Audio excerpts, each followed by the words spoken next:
मोठे लोक काय म्हणतील आपल्याला, शाबासकी देतील का खावळतील? एक पेटेंटेड डायलॉग आहे आपल्याकडे की बाळा अंतरून बघून आजपर्यंत असा बाप जन्माला कोणी घातला नाही की जो पोराला म्हणाल की बाळा पाय मोठे कर, मोठं अंतरून मिळतं मार्केटमध्ये. ही इंडस्ट्री आहे की जी तुम्हाला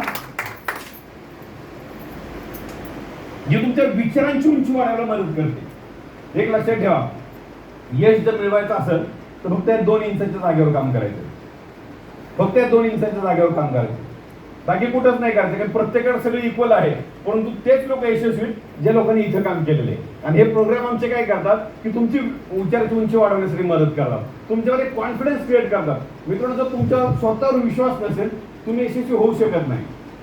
म्हणून उदाहरण सांगतो, एक नवरा बायको असतात, डॉक्टर असतात आणि ते दोघं पिक्चर बघायला जातात. आणि पिक्चर बघायला जातात, नवऱ्याचा आवडता पिक्चर असतो, बायकोला घेऊन गेलेला असतो. पिक्चर सुरू होतो, पिक्चर सुरू झाला की थोड्या वेळामध्ये तो पिक्चर ब्लॅक अँड व्हाईट असतो. तो बायको नवऱ्याला अशी इशारे करायला लागते, ती बोर होती, परंतु ते नवऱ्याला म्हणू शकत नाही की पिक्चर खराब आहे. मग ते नवऱ्याला काय म्हणते की माझं डोकं दुखतंय. नवरा डॉक्टर असतो आणि तो MLM डॉक्टर असतो. मग ते नवऱ्याला ज्यावेळेस म्हणते की माझं डोकं दुखतंय, नवरा खिशातनं गोळी काढतो, तिच्या हातामध्ये ठेवतो, म्हणतो गोळी खा. गोळी तोंडात टाकती की नवरा म्हणतो काही कंडिशन आहेत माझ्या. पहिली कंडिशन गोळीत सगळायची नाही, पहिली कंडिशन गोळीत सगळायची नाही, दुसरी कंडिशन गोळीत चोखायची नाही, आणि तिसरी कंडिशन गोळी गिळायची नाही. बायको म्हणते करायची काय, फक्त ठेवायची. करायची काय, फक्त ठेवायची. ती गोळी ठेवती, 3 तासाचा पिक्चर संपतो. पिक्चर संपल्यावर लाईटी लागतात. लाईटी लागल्यानंतर नवरा उठतो, तिच्याकडे बघतो आणि तिला म्हणते तुझं डोकं राहिलं का? बायको म्हणतो तुम्ही गोळी दिली, डोकं राहून गेलं माझं. नवरा म्हणतो गोळी कुठे आहे? बायको म्हणतो तुम्हीच म्हणले गोळी गिळायची नाही, सगळायची नाही, चोखायची नाही, फक्त इथं ठेवायची. इथं ठेवली तर नवरा म्हणतो तो गोळी देऊन टाक मला परत. बायको म्हणते नाही राहून दे, छान वाटते. बायको म्हणते राहू दे, छान वाटते. नवरा म्हणतो अगं वेडे, ती कुठली औषधाची गोळी नाही, माझ्या पोटचं बटन आहे, मला देऊन टाक परत. तुम्ही करून बघा, पोटचं बटन आहे दुसरं द्या. मित्रांनो, एक लक्षात ठेवा, जगाच्या पाठीवरचं कुठलंही प्रोडक्ट 50% काम करतं, 50% देण्याचा विश्वास काम करतो. तुमचा कॉन्फिडन्स फार महत्वाचा आहे. ज्यावेळेस लंकेमध्ये सीता माताला उचलून घेऊन गेला होता रावण, तेव्हा सगळे समुद्राच्या बाजूला बसले होते. त्यात एवढा मोठा समुद्र, हजारो किलोमीटरचा, उडी मारणार कोण पलीकडं? मग ते जामवंत सुग्रीव कोणतरी होतं, हनुमानाच्या बाजूला जाऊन बसलं आणि त्याने हनुमानाच्या आतमध्ये कॉन्फिडन्स क्रिएट केला की तू उडी मारून जाऊ शकतो. आणि त्याच्यानंतर हनुमान गेला होता. हनुमानाला कॉन्फिडन्स शेजारच्याने दिला होता. मग त्या कॉन्फिडन्सवर तो गेला आणि मग हनुमान वाटलं की आपण जाऊ शकतो, हा जेवढा कॉन्फिडन्स बोलतोय तर आपण जाऊ शकतो. आणि त्याच्यावर तो उडी मारून लंकेचा जाऊन त्यांनी कार्यक्रम केला. तर तसं हे ट्रेनिंग प्रोग्राम काय करतं, तुमच्या आतली जी क्वालिटी ते बाहेर काढण्याचं काम करतं. मित्रांनो बघा, आज इथं बरेच जण आपण लोक करतो, मुंबई म्हणजे एकदम भारतातलं सगळ्यात तसं म्हणाल नोकरी करण्याच्या एकदम बकवास आहे. बरोबर, मान्य आहे तुम्हाला? अर्थच नाही तुमच्या लाईफला. का अर्थ नाहीये? सकाळी 5 ला 6 ला उठताय, संध्याकाळी 10 ला घरी येत आहे, दिवसभर तिकडं कामं करताय. आणि बघा, असं कुणी माझ्या हिशोबाने नसेल की ज्याला बॉसचा चेहरा बघितल्याशिवाय जमत नाही. बॉस फार आवडतं असं आहे का कोणी? आणि जर एखाद्याला बॉस फार आवडत असेल तर समजून जायचं की ह्याचा बॉस कोणतरी लेडीज आहे. एक सर्वे केला गेलाय, सोमवारी सकाळी सगळ्यात जास्त हार्ट अटॅक आलेले. का सोमवार येतात? तर कलेक्टर, कमिशनर सगळे सोमवारी शिव्या खायचा दिवस असतो. कुणी असो, त्याच्या बॉसकडे उभं राहायचं आणि आठवड्यातला तो दिवस शिव्या खायचा दिवस असतो. तर मित्रांनो, ते प्रेशर घेण्यापेक्षा हा स्वतःचा व्यवसाय आहे. माणसाचं आयुष्य एकदाच मिळालेले, परत मिळेल का? गॅरंटी का मिळेल? आणि जरी मिळालं तर हे फॉर्मॅट असणार आहे. तुम्ही कोण हे माहीत नसणार आहे, तुम्ही कोण होता हे माहीत नसणार आहे. त्याच्यामुळे जे काही करायचंय हे एका आयुष्यामध्ये करायचं.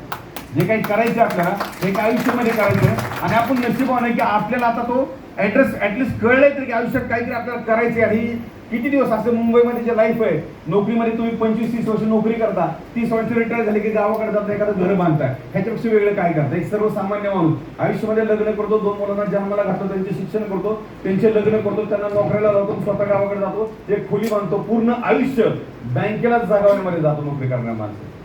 स्वतःसाठी तो काही करू शकला नाही. आणि ज्यावेळेस त्याला हे कळतं की मी माझ्या आयुष्यामध्ये स्वतःसाठी काही करू शकलो नाही, त्यावेळेस त्याच्याकडे वेळ नसते.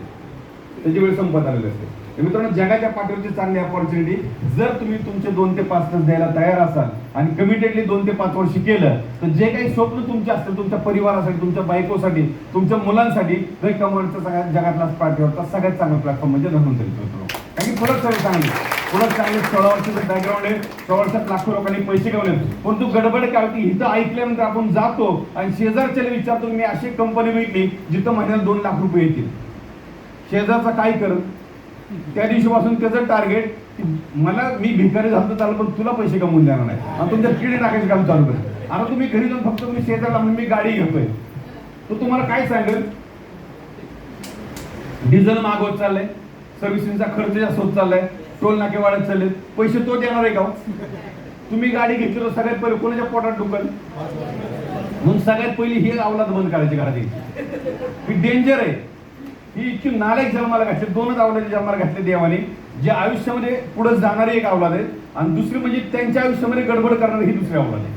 आणि हे फार डेंजर आहे, कारण आपल्या डोक्यामध्ये व्हायरस टाकतात आणि जो व्हायरस डोक्यामध्ये टाकला जातो तो कार्यक्रम करतो. जसं एक मुलगी असते आणि मुलीचा असं एक गैरसमज असतो की तिच्या तोंडातून तिच्या पोटामध्ये एक मोठा साप गेलाय असं तिला फील होत असतं. आणि ज्यावेळेस ती हा विचार करते त्यावेळेस तिला ते जाणवते की साप फिरतोय पोटात. तिला बऱ्याचशा डॉक्टरला दाखवलं जातं पण कुठला डॉक्टर तिला ठीक करत नाही. एक दिवशी मानस जो मेंटलचा डॉक्टर असला त्याला दाखवलं, सायकेट्रिक डॉक्टरला त्याला दाखवलं जातं. तो स्कॅनिंग करतो आणि स्कॅनिंग केल्यावर त्याच्या लक्षात येतं हिच्या पोटात गडबड नाही, हिच्या डोक्यात गडबड आहे. कुठे गडबड आहे? इथं गडबड आहे. मग तो तिच्या मुलीच्या वडिलांना म्हणतो मी बघितलं तुमच्या पुरीच्या पोटात मोठा साप आहे. पुरी म्हणते मी म्हणत होते की नाही पप्पा माझ्या पोटात साप आहे. डॉक्टर म्हणला मोठा साप आहे, मी बघितलाय, मी काढतो त्याला, काही टेन्शनचं काम नाही, ऍडमिट करा, उद्या सकाळी ऑपरेशन करून काढून टाकू आपण. तिला ऍडमिट केलं जातं, सकाळी भूल दिली जाते, ऑपरेशन थिएटरमध्ये घेऊन जातात